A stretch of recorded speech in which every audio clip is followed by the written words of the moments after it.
Welcome to Hanzhong, a small city located in northwestern China. I decided to make a pit stop here while traveling from Xi'an to Chongqing to catch a glimpse of society beyond the megacities. It's definitely a different vibe. It's quite enjoyable to walk around since there's not a lot of people, so there's less noise. Hanzhong is considered a Tier 5 city, which in China is the lowest tier for smaller cities with lower levels of economic activity. This is a shopping mall, and I came here specifically to try Kentucky Fried Chicken because I heard it's amazing in China.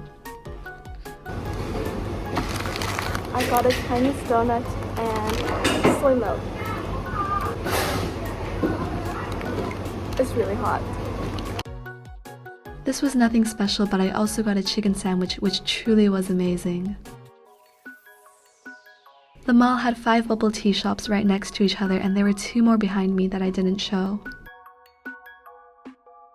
I decided to go to this store because their packaging was pink, and I got a strawberry jasmine tea. This is a historic street with lots of old buildings refurbished into cafes or bars. I'm sorry I don't know the names of the places I went to. Apple Maps works perfectly in China, but the detailed map isn't visible outside of the country. This restaurant looked like it had a lot of locals, so I went in and ordered rice noodles called mianpi, which originate from Shaanxi province.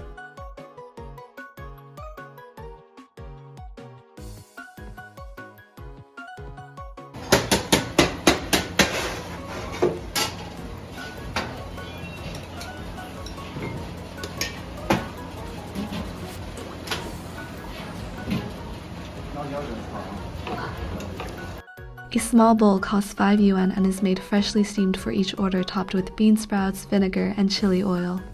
I noticed many stores selling the same things like colorful buns, tea eggs, and milk tea. This store only sold fried dough sticks but was quite popular.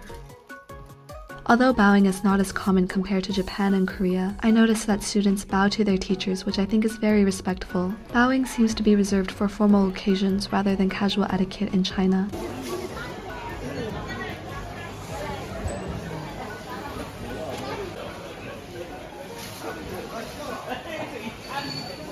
There were a lot more motorbikes compared to the large cities I visited. It's probably more convenient than owning a car.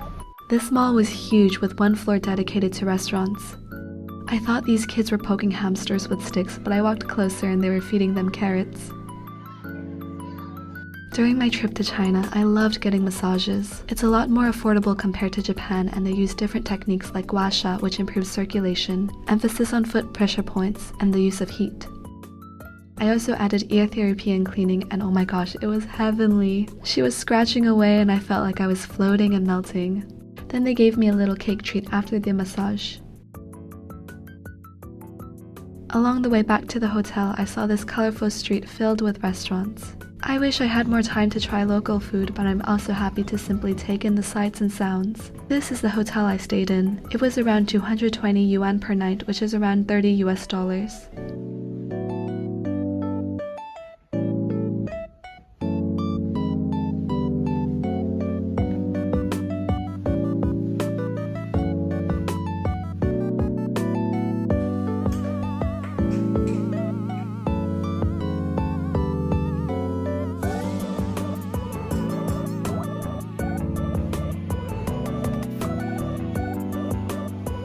Since the name is Orange Hotel, each room comes with a jar of orange candies.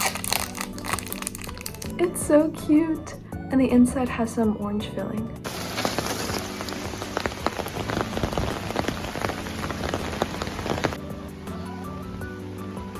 I tend to crave chicken on rainy days and walked to what I thought was a Korean chicken restaurant, but I think it was just someone's home.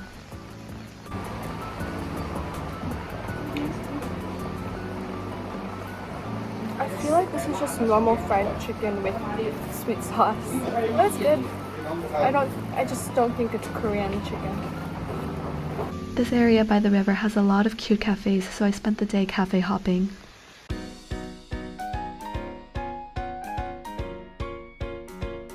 There's also this beautiful garden that was basically empty. Small cities in China are underrated because there are a bunch of hidden gems that social media doesn't share or even know about, and you get to enjoy something like this without a crowd.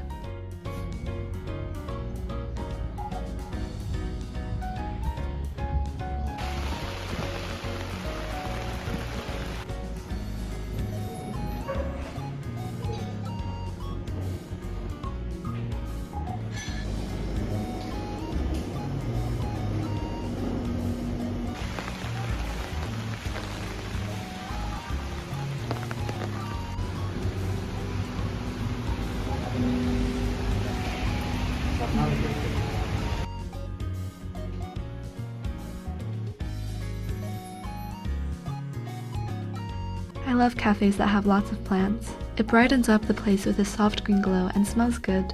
Although I only spent a few days in Hanzhong, I feel lucky to have experienced some local culture. Life is more chill and slow-paced, people seem more patient, and there's no heavy traffic. I definitely recommend a trip to a random small town in China and the rest of East Asia to catch a glimpse of local life. It might be a challenge due to language barriers, but challenges are part of the fun in traveling. East Asia is a safe region for solo travelers, and people tend to be understanding of foreigners in cities that don't often receive visitors. Just keep an open mind by not judging a different culture through the perspective of your own. By living through this mindset, you'll enjoy traveling anywhere.